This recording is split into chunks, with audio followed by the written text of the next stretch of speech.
and speed, which if you're starting from no changes, is effectively doubling all of your stats. I was doing some research for this video, and it seems like this one move pool change has allowed Mega Blastoise to be one of the best Pokemon in many single battle formats, but I'm not as excited about it for doubles. The reason being is that when a Pokemon in the past has used the move Shell Smash and has, been successful, it's pretty much always held the White Herb item to reset the defense drops, which I think makes sense, but Mega Blastoise as a Mega Evolution cannot hold any item. Additionally, I think that the strategy is a lot worse in doubles because, you can either use Fake Out to stop one Pokemon from moving, but then you'll take a big hit from the other, or you can use Follow Me, but then you have to worry about spread moves, and so it's actually a lot harder to keep a Pokemon alive who is lowering its defensive stats. And if you're going through the trouble of, using a support Pokemon to set up your Mega Blastoise, you then often are going to want to be attacking both of your opponent's Pokemon, which in Blastoise's case means it has to use either Water Spout or Muddy Water. Surf is traditionally not thought to be very good. And I think this is actually the specific reason why I'm not so interested in Shell Smash Mega Blastoise, why I'm not that excited about it. And it's because what I think makes Mega Blastoise really cool is its relatively uncommon ability called Mega Launcher, which powers up certain pulse type moves. So like Water Pulse, Dark Pulse, Aura Sphere falls into this category for some reason. There's a couple others as well. Fun fact, actually, this doesn't apply to Blastoise, but Heal Pulse, which is a move that heals your partner 50%, gets the Mega Launcher boost. So if Clawitzer, who gets the Mega Launcher ability, uses Heal Pulse, it will heal for 75% rather than the 50%. Anyway, I think Mega Launcher is a super cool ability, and I don't think that Shell Smash Blastoise will be the best user of Mega Launcher, but it will increase its viability, and I think we will see strategies probably based around setting up Shell Smash Blastoise. Did you know that buffs aren't exclusive to Mega Pokemon and that you can actually get them too? Thanks to the sponsor of today's experience, for audio experience, the essential. A lot of these Pokemon that really wanted Body Press didn't have access to it. Many of you probably already know this, but the thing about Body Press is that it uses the target's physical defense stat when doing damage rather than their attack stat like most other physical moves. And so for Pokemon with really high defense stats, it's actually something of a godsend. Body Press has a nice benefit as well, which is that normally to slow down a powerful physical attacking Pokemon, you could use Intimidate, unless that Pokemon is Mega Kangaskhan who hasn't Mega Evolved yet, but typically you want to use Intimidate. But since Body Press bases its damage off the defense stat rather than the attack stat, you don't have to worry about Intimidate if you're clicking Body Press. Now the thing is that I don't think that Body Press is the single most impactful move on Steelix. It does have a pretty decent attack stat, and its ability Sand Force gives it a power boost in the sand, and so for the most part I think you want to be using Steel and Rock and Ground type moves with it. But this does open up another way for Steelix to be played. Maybe you can run Iron Defense with it. It's not a bad move to get at all, and maybe we'll see some play. I really like Steelix and I'm glad that it gets some love, but I don't think that this is enough to really increase its viability all that much. Legends EA is going to shake things up a lot with all the new Mega Evolutions and potentially new move pools and all the other changes to the Pokemon franchise. And if you want to be kept up to date and see which Pokemon are good, which Pokemon are kind of underrated, which Pokemon are popping off right now, just do me a favor and make sure you subscribe. Pokemon tends to move pretty fast, so I'm sure you don't want to miss anything as it develops. Anyway, coming in at number 7 is Mega Gardevoir. Mega Gardevoir is actually one of the better Mega Evolutions. It won the National Championships back in 2015, and I actually won a regional with a cool Imprisoned Mega Gardevoir set intended to beat other Mega Gardevoir. Mega Gardevoir is a special attacker that has a couple different roles that it can play. It will pretty much always use Hyper Voice because its ability Pixelate turns all normal moves into fairy type moves and gives them a damage boost to boot, and so it pretty much always tends to use Hyper Voice to spread damage around. But sometimes Mega Gardevoir will use this fast and frail special attacker, and other times it'll be used a bit slower and bulkier to set up Trick Room that can function both inside and outside Trick Room depending on what the circumstances dictate. Now Mega Gardevoir also gets a buff to its move pool. Specifically, it gets 3 moves that I want to touch on. The least impactful is probably Mystical Fire. This isn't a bad move. It's a fire type attack, which is really nice for Gardevoir, whose Psychic and Fairy typing means that it can't really touch Steel types very well, and it also lowers the target's special attack stat whenever it hits something. This is a good move, but it's actually not that strong, and Mega Gardevoir being not that bulky and being specially bulky, so it doesn't necessarily need to drop the target's special attack, means that I don't think this will see that much play, but it will be an option that players can use. The second one's a bit surprising, and it's not the most powerful attack, but I personally think it could be really good. It's Vacuum Wave. Vacuum Wave is a weak special attacking fighting type move that has an increased stage of priority. Priority is a massive deal in competitive play, and fighting type special coverage is pretty rare. The thing is, this is such a weak move because Gardevoir's not a fighting type, and also the move is just relatively weak in the first place. But being able to finish off a Pokemon with 1 HP or hit a Pokemon that is really weak to fighting for decent damage, I think is a pretty nice addition to Gardevoir's toolkit. The biggest addition though is the fact that Gardevoir now gets the move introduced in Sword and Shield, Expanding Force. Expanding Force is the strongest psychic type move, period. Well, not Light that burns my eyes, but in terms of non-Z move, non-max move moves, it's the best. It's a psychic type move which doesn't look that extraordinary at a glance because it just seems like a worse version of Psychic, until you consider the fact that when Psychic terrain is up, this move powers up. Not only does it get a damage boost because Psychic terrain increases the power of Psychic type moves, but it gets an additional damage boost on top of that, and it goes from hitting only one of your opponent's Pokemon to both. It is such a powerful move that entire teams build their strategies around getting it off. As of Scarlet and Violet, there are 2 very good Psychic terrain setters in Indeedee and Tapu Lele, and so it's not impossible at all to set up Psychic terrain. Given that Gardevoir is already a very powerful Pokemon and a Pokemon that's seen success, I think this is only a buff to it. I would say that I am decently excited for this. I do worry that Gardevoir is at a power level where it might struggle to keep up with some of the newer Mega Evolutions now that we're going to have more in Legends ZA. I say this not knowing what the new Mega Evolutions are, but Gardevoir was already kind of like a second string Mega, and so if we have a bunch of new good ones, I don't know, I'm kind of worried that it won't keep up, and so I think this gives it the ability to keep up. That being said, I don't like playing against Expanding Force, but I also don't like using Expanding Force, so I'm not that excited about this generally, but I'm not excited either. I think this is totally fine, but Expanding Force is really strong and annoying to play against, so yeah, I'm not thrilled about it. All right, coming in at number 6 is a Pokemon that saw basically no play before, Mega Alakazam. Now, Mega Alakazam is a Pokemon you might be surprised to hear that it didn't really see play before. After all, it's extremely fast and extremely strong. I think the big issue with Mega Alakazam, though, is the fact that it's very, very frail. This isn't like such a big deal in a vacuum. Other frail Pokemon have done well before, but I think the big thing about Alakazam is that it only has moves that can hit one of your opponent's Pokemon for decent damage. This is a pretty bad combination because even if Alakazam is picking up a one-shot, it's probably going down in exchange. And so having a Mega Evolution that goes down easily seemed like a liability, didn't see a lot of play. However, Mega Alakazam received a major buff to its move pool. The first is access to the move Nasty Plot, which gives it 2 stages of increased special attack, doubling it if it didn't have any changes to it before. There aren't that many Pokemon that can survive +2 Mega Alakazam attacks, and so this is part of solving the issue, right? Like, at least now if Mega Alakazam is able to get set up, if there's only one Pokemon on the opponent's side that can KO it, it will probably be able to finish off before it can move. However, that doesn't solve the problem that if your opponent has 2 Pokemon that can KO Alakazam, it's going to go down in 1 turn anyway, which is where the other buff to Alakazam's move pool comes in, because similar to Mega Gardevoir, Mega Alakazam also gets access to Expanding Force. This is much more impactful than Mega Gardevoir because Alakazam is faster and has access to Nasty Plot. So you can do something like in DD Alakazam, use Follow Me to keep Alakazam safe while you Nasty Plot, and then use Expanding Force to KO all of your opponent's Pokemon. Of course, this doesn't account for Dark or Steel types, but I mean, I think this is still a pretty major buff. To me, this is one of the most interesting Mega Evolutions to keep an eye on because, like I said, Alakazam basically saw 0 play before. And if anything was going to make it viable, this is probably it. Like, I think that it will see some play, I just don't know how good it will be in the long run. Like I said, I don't really love Expanding Force-based strategies. However, Alakazam I think is such an interesting case, and I can't help but personally root for it because it basically saw no play before. So if there's any Pokemon that I would like to see kind of not take off. If there's any Pokemon I'd like to see be viable that wasn't viable before, okay, it's not Alakazam, but I'm rooting for it, okay? That's what I'm trying to get to. Okay, coming in at number 5 might be the single most impactful buffs on our list because the Pokemon receiving the buffs was already a great Mega Evolution before. It's Mega Metagross. Now, you might have thought that the Kangaskhan buffs would be the single most impactful, and they very well might be, but the thing is that Kangaskhan actually received a couple nerfs, which again, that's not what this video is about, whereas Metagross, I think, didn't really receive any obvious nerfs to me, and so receiving some new tools could be a pretty big deal. Now, Mega Metagross in the past, I would say, was like an A tier restricted. It tended to do well and had a couple good performances at the World Championships, but it never won Worlds, and in general, it just didn't seem as good as some of the other Mega Evolutions like Charizard Y, Kangaskhan, Mega Gengar.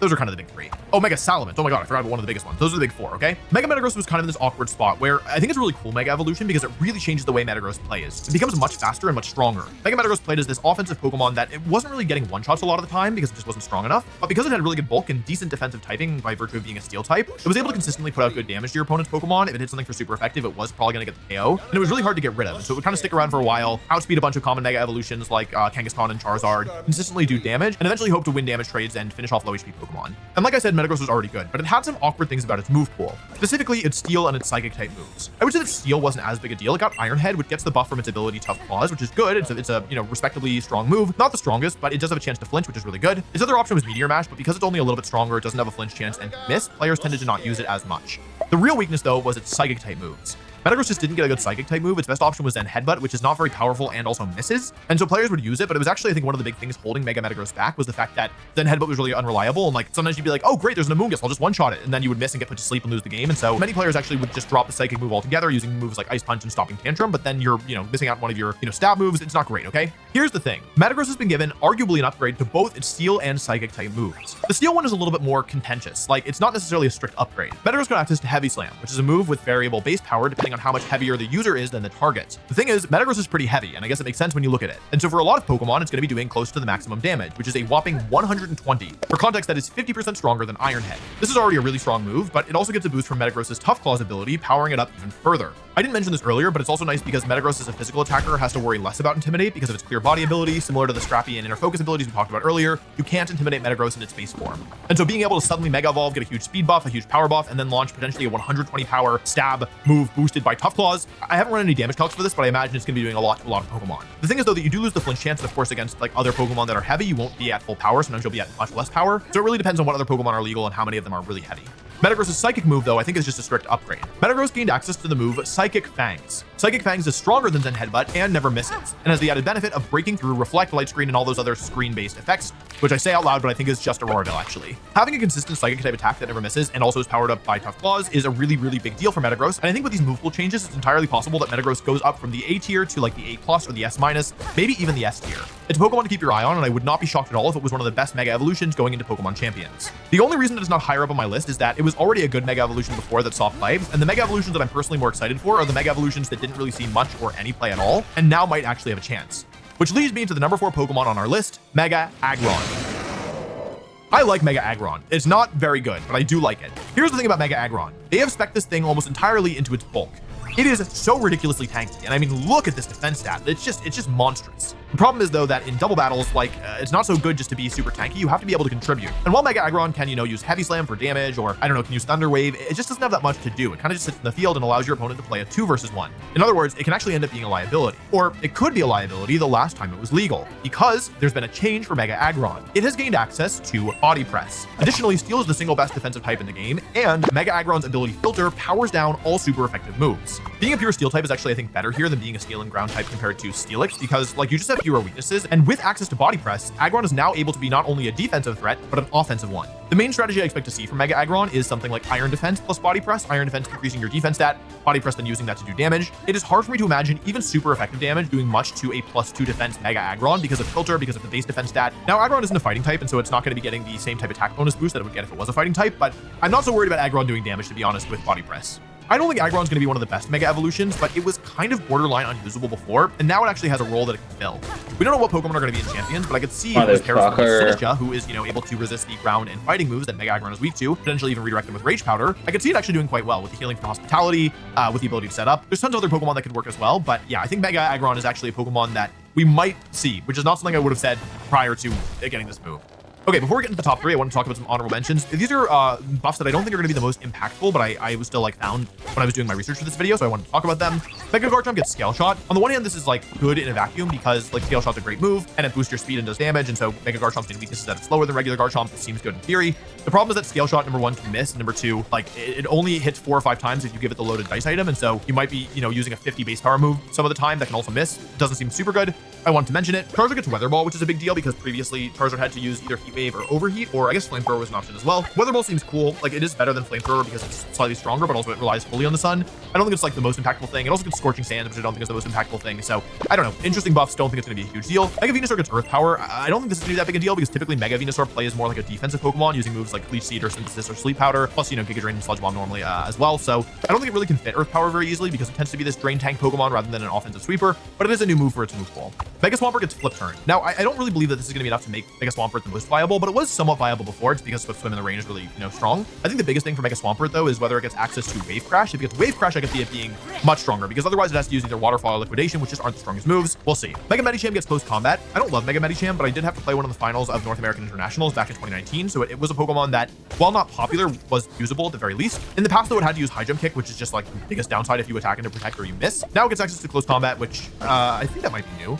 I don't think it had access to Close Combat before. I was like, why don't I remember? Like I played it in the finals, and then I remember that I one-shot it both games. Like it didn't get to attack either game. Rayquaza just ate it for breakfast. So I don't know, maybe it already had Close Combat. This makes it easier to use though. Mega Gyarados gets a bunch of new moves, including Temper Flare, Lash Out, Scale Shot, and now as a Dark type, it's immune to Prankster. The thing is, the reason I didn't include these moves is that while they are like good and they might have some niche applications, for the most part, Mega Gyarados wants to run Protect, Dragon Dance, like Waterfall, and Bigger Crunch, and so I don't think it really easily fits any of these moves, especially given that these aren't like tier 1 moves by any means, but I wanted to mention them here. Mega Gengar gets a bunch of new moves. A couple that stand out to me are Acid Spray, which can cut the target's special defense in half in combo with a powerful partner. It also gets Nasty Plot, which allows it to set up, which I don't think that Mega Gengar normally will have the time to set up, especially because it doesn't have a spread move, but it's worth noting that you could use Nasty Plot Mega Gengar now.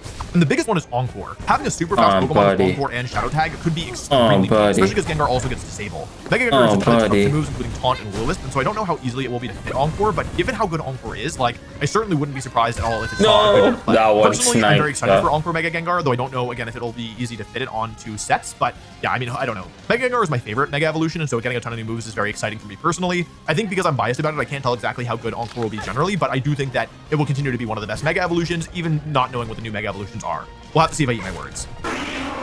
Okay, we're into the top 3 now. These are the 3 that I'm the most excited for. All 3 of these Pokemon are Pokemon that, like, while they saw a little play, they were never considered to be especially good. I think at best, they're probably in the C tier, and at worst, they're a little bit lower. But I think with the new buffs, they could see a little bit more play, if not a lot more play. Coming in at number 3 is Mega Abomasnow. Mega Abomasnow is a Pokemon that, in theory, should have been pretty good. Like, it's a really, really slow Pokemon that works as a Trick Room attacker, Blizzard as a broken attack because you can freeze both your opponent's Pokemon. Seems really good. The problem is that while Mega Abomasnow was intended to be this slow and bulky, like, Trick Room attacker, its awful defensive typing means that, in actuality, it's just not that bulky. Like, you can try what you want, but, like, because it's quadruple weak to fire, it's weak to rock, it's weak to steel, it's weak to fighting, it's weak to bug, it's weak to flying, it's weak to poison, there might be others that I forgot about, honestly. It's really hard to keep it alive, and so it didn't see that much play. However, Mega Abomasnow received a pretty major buff because the Hail status condition has been changed to Snow as of Scarlet and Violet. Now, rather than damaging all Pokemon on the field that aren't Ice type, which is all Pokemon that aren't Mega Abomasnow most of the time, it instead increases Mega Abomasnow's defense stat by 50% when the snow is up. We actually saw that this made regular Abomasnow have some play and was actually a viable Pokemon in some of the earlier regulations of Scarlet and Violet. And Mega Abomasnow has much better stats than base Abomasnow. It doesn't like fully remove the fact that it has a ton of weaknesses, but it does make it slightly easier to keep Mega Abomasnow around. And in general, having a Pokemon that sits up the snow and then can click Blizzard, like you want to get rid of it as fast as possible because otherwise inevitably you will get frozen. Mega Abomasnow also got a move pool buff, which is that it now gets access to Aurora Veil, which is an incredible move, which is both Reflect and Light Screen, but you can only use it when the snow is already up. I don't know how impactful this is going to be honest, because typically Aurora Veil users prefer to be faster, and they almost always prefer to hold Light Play so that you get like 8 turns of duration rather than only 5. And also, like, Mega Abomasnow already has 4 moves that it wants, which is typically Blizzard, Protect, typically a grass move like Wood Hammer or Giga Drain, and then the last move is normally Ice Shard because priority is really good and Dragon Tape's are really good. I don't know for sure that it will be able to fit Aurora Veil, but you at least have the option now. I don't think that the change to snow is going to make Mega Abomasnow like instantly overnight, you know, S tier viability, but I think it could see more use now, and I think overall this is a really good change that could make it easier to use. Okay, coming in at number 2 is a Pokemon that I almost never talk about actually. It's Lopunny. Lopunny? Lopunny? I always called it Lopunny. I think I'm being yelled at for that. Anyway, Lopunny got 2 pretty major buffs, one to its ability and one to its move pool. It's worth noting that Lopunny isn't a bad Pokemon. I did play one at an international tournament back in 2019. Mega Lopunny is both faster and stronger than Mega Kangaskhan, which sounds pretty good. However, its ability isn't as good. It doesn't give it a huge damage boost, and also it's frailer, and so most players prefer Mega Kangaskhan. However, on certain offensive teams, Lopunny's secondary fighting typing and the fact that it's faster and stronger, it's all a little bit of play, not a ton. However, Mega Lopunny has now received a buff to its ability, and in some ways it's similar to Kangaskhan because it shares an ability with base form Kangaskhan, but in other ways it's different because it's the ability it has after Mega Evolving, not before. Mega Lopunny has access to the Scrappy ability, which allows it to hit Ghost-type Pokemon with its fighting and normal type moves. This meant that it could use, you know, fighting moves to KO Aegislash back in the day. However, as you might recall, as of Generation 8, Scrappy prevents the user from being intimidated. This is actually the opposite problem that Kangaskhan and Metagross have. Now keep in mind this is only the ability of the Mega form, and so you are able to intimidate Lopunny before it Mega Evolves. However, unlike Kangaskhan and Metagross, once it does Mega Evolve, it becomes completely immune to Intimidate. In addition, Lopunny used to not get any good fighting type. Similar to Medicham, it kind of had to use High Jump Kick or weaker moves like Drain Punch. Kind of lesser of two evils here. You either, you know, lost half your health if you missed or attacked into Protect, or you just didn't get any KOs. However, also similar to Medicham, it now gets Close Combat. Between the buff to Scrappy and the addition of Close Combat to its move pool, I think it will see more play. It partially depends on like what the good Ghost type Pokemon are, because Scrappy is used in part because it does allow Mega Lopunny to have effectively no switches, right? Like you can have Close Combat, and if your opponent doesn't have a Poison or a Flying or a Bug type Pokemon, which aren't always the most common types, there's basically nothing that can switch into it. Because Lopunny is so fast and so strong, and because Scrappy basically allows it to hit types that it normally wouldn't be able to hit, if you're able to keep it alive to a mid or an end game position, you can often end up in a position where like your opponent just doesn't have any switch-ins. Fighting is one of the best offensive types in the game, and so sometimes players will like plan their game plans around using their Ghost type to beat fighting, or sometimes normal type Pokemon.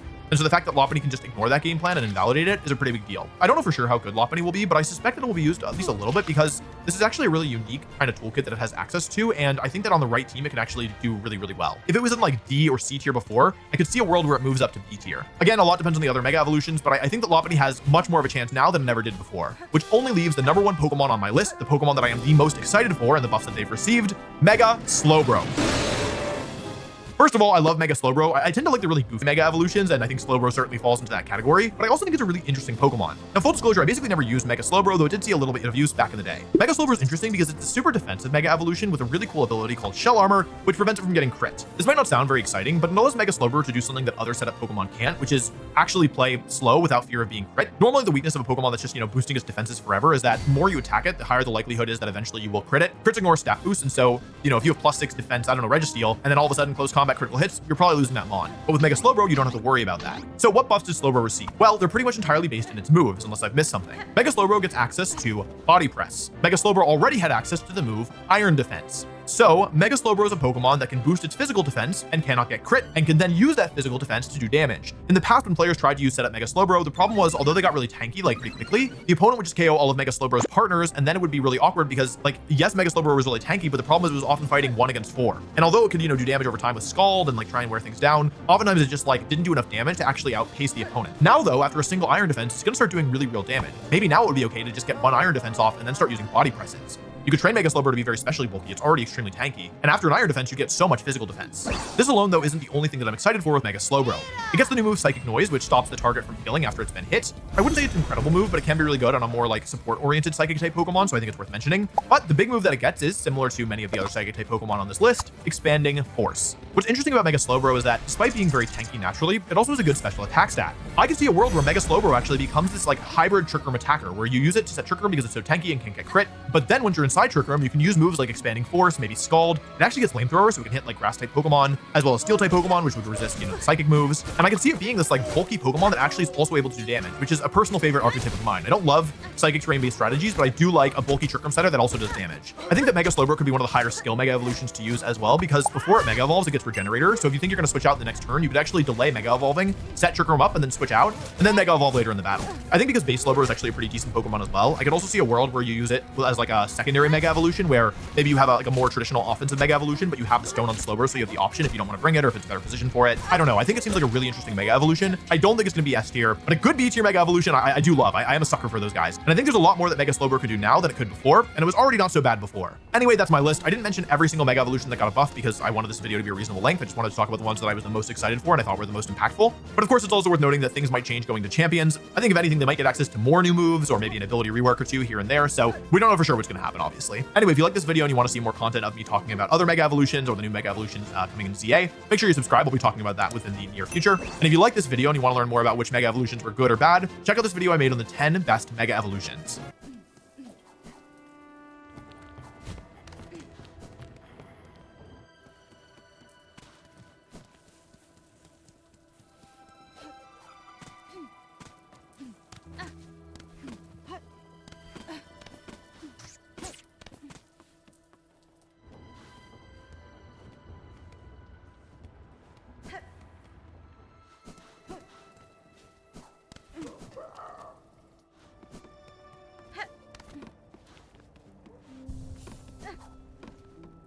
Sono Abade.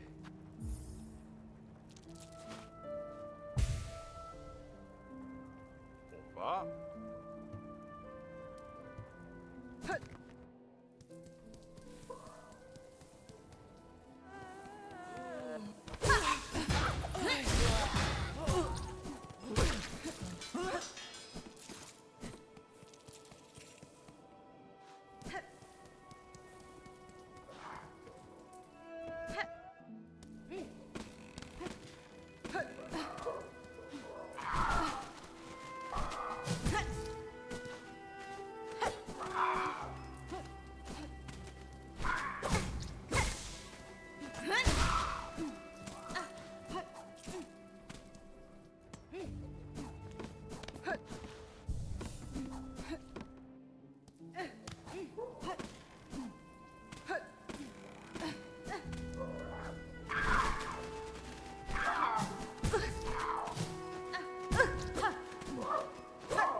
So fucker.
This video is sponsored by Squarespace. From 44-year-old Fernando Alonso to 19-year-old Kimi Antonelli, a quarter of a century covers the 20 drivers on the 2025 Formula 1 grid. So, how did they all get here? I did this exact video back in 2020 and in 2023, and the driver lineup has changed plenty since then, so let's take a short view back to the past, shall we? 7 years in the past, to be precise. My name's Tomo, let's talk about it. 1st of October 2018, here we come. 1st of October is a nice round number, and it's the day I started scripting this video. And on the 1st of October 2018, it was a Monday, and we had just wrapped up the 2018 Russian Grand Prix in Sochi. Oh, how I do not miss that track. Williams still had that wicked Martini livery, McLaren had just ditched Honda engines for Renault, and Lawrence Stroll had just purchased Force India, renaming it to Racing Point back in the August. A different time, hey? Well, let's get started. Let's go in reverse constructors order, shall we? Starting without me.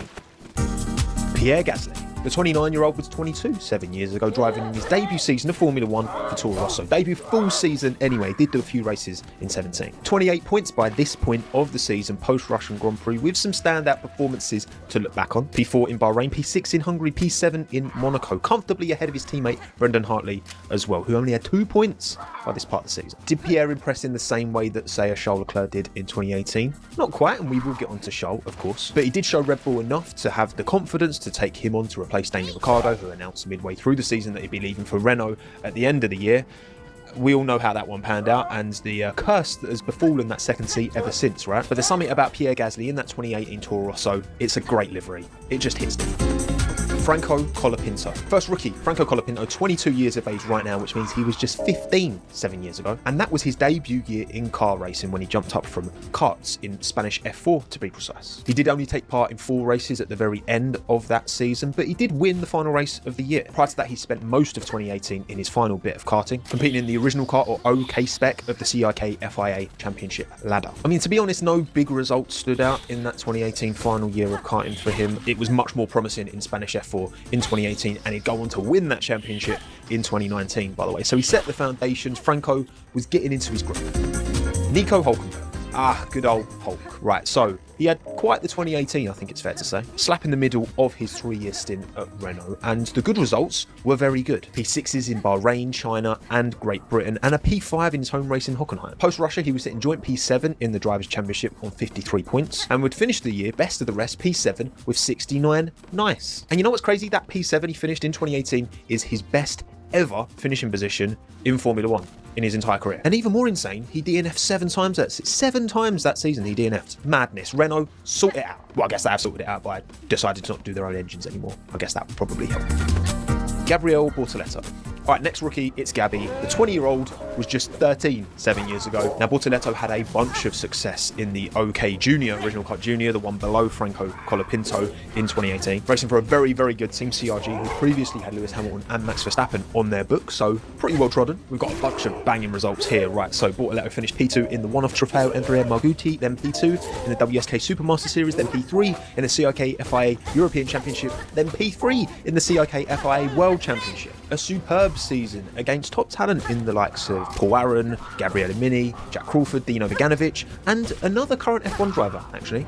Guesses below. For 2019, Gabby would make his step up to the OK class of karting, and it wouldn't be till 2020 where he'd make his actual open-wheeler race car debut. So he was a long way off 7 years ago. But the signs were absolutely there in the results that he was able to get. And talking of top results, I reckon you should check out today's video sponsor, Squarespace, especially if you have a small to medium-sized business and you're looking to deliver your goods, your services to the world. Be that physical products like I've sold on tomosracinggoods.com, my website hosted by Squarespace, or digital assets, or a blog, or a portfolio, or whatever you may want a website for. Thousands of beautiful drag and drop templates at your fingertips. AI-powered design intelligence, making it an absolute breeze. Even I can put something half decent looking together. 24/7 customer support and completely free to try. You only have to pay for anything when you want to publish your finished website live to the world. And when you do, head to squarespace.com/TomIF1 to get 10% off of your very first website or domain. Esteban Ocon, Esty Bestie Bestaban. He had quite the 2018, didn't he? It was a season racing for what started the year as the Sahara Force India Formula 1 team and ended the year as the Racing Point Force India Formula 1 team. All in all, I think he did a pretty good job when him and teammate Sergio Perez weren't engaging in domestic terrorism against one another anyway. These two did not play nice. Ocon actually led Perez home in Russia, a P9, P10 double points finish respectively. However, by end of the season, it was 49-62 points-wise in favour of Sergio. Now, there is context to that. Of course, Sergio got his big P3 in Baku. Huge result that season. That means I can do it. Only retired twice all year. Esteban had 5 DNFs. Ocon had the advantage in qualifying. I would say over the course of the season, they were pretty equal. And maybe that's why they, clashed so much, because they found themselves so close to each other on track so many times. And as we all know, Ocon lost his seat at the end of 2018 for Lance Stroll to come in. I mean, as much as that was harsh on Esteban, they did kind of need to split him and Checo up, and Checo brings the bag. Oh, and also 2018 was when Esteban had this little tangle with Max in Brazil when trying to unlap himself. No love lost between these two, as far as I'm aware. I'm sure they've sorted it out now, right? Come on, lads, it's 7 years.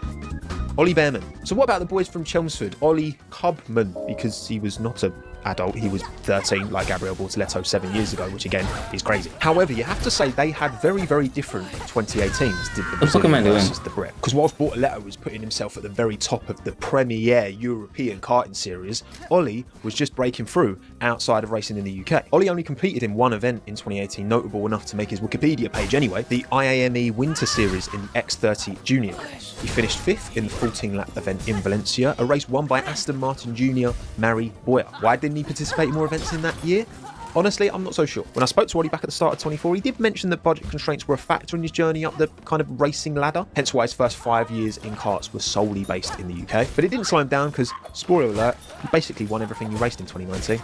So it worked out in the end. Fernando Alonso. 7 years ago, Fernando Alonso was 37 years old. Ollie Behrman was 13. Gabriel Bortoletto was 13. Alonso was 37. That's kind of like genuinely the longevity of this man needs to be studied. I believe there are genuine medical advancements that could be made by he's just ridiculous. Like to keep up this level of mental acuity at 44 and still be at the top of your game racing against these young bloods who would come through and just, I don't get it. Anyway, of course, he was in F1 at the time in the final year of his second stint at McLaren, his very disappointing second stint at McLaren. GP2 engine and the rest. The season started well actually in 2018, P5 in the first race of the season at Bahrain. It only went downhill from there. And as I'm sure the realisation dawned on Fernando that things weren't going to work out in the second stint at McLaren, his attention moved elsewhere, didn't it? Set forth the 24-hour of Le Mans. Toyota Gazoo Racing were keen to bounce back after an absolutely heartbreaking 2017, where a combination of technical failures and getting crashed into meant that they lost almost guaranteed opportunity to win that race. So for 2018, the man to step aside in the Toyota Gazoo Racing seat to make way for Fernando was Sky Sports' very own Anton Davidson, seeing Alonso line up alongside Sebastian Buemi and Kazuki Nakajima. And this time out, their number 8 car was put on pole by Kazuki and converted into a P1 finish, or Toyota 1-2 and all, with the P3 LMP1 car 10 laps down from the second Toyota car. So absolute domination here. And that 2018 Le Mans 24-hour win still remains Fernando Alonso's most recent top step of the podium. You have to go back to 2013 for his last one in F1, 12 years ago. That's disgusting. Lance Stroll. Lance was still a teenager 7 years ago, which is kind of crazy because it feels like he's been in this sport forever. He was 19 back then, soon to turn 20 in his second season of Formula 1 at Williams. A struggling Williams who were on the cusp of their absolutely horrific 2019 season. Stroll had a pretty forgettable Russian Grand Prix, a P15 finish in the end, and was only able to manage 2-point scoring finishes all season. A P8 in Azerbaijan, a P9 in Monza. Surprise, surprise, 2 tracks that are all about power unit, low downforce performance. The Williams' only good thing about that car was the Mercedes power unit in the back, so they could bring performance at those Grand Prix. Like Sergei Sorokin, his teammate that season, got his only point of the year in Monza. Sorokin was actually marginally quicker than Lance as well in qualifying. There was very little in it between the two of them. I think Sorokin got harshly judged, actually, because at the time you can definitely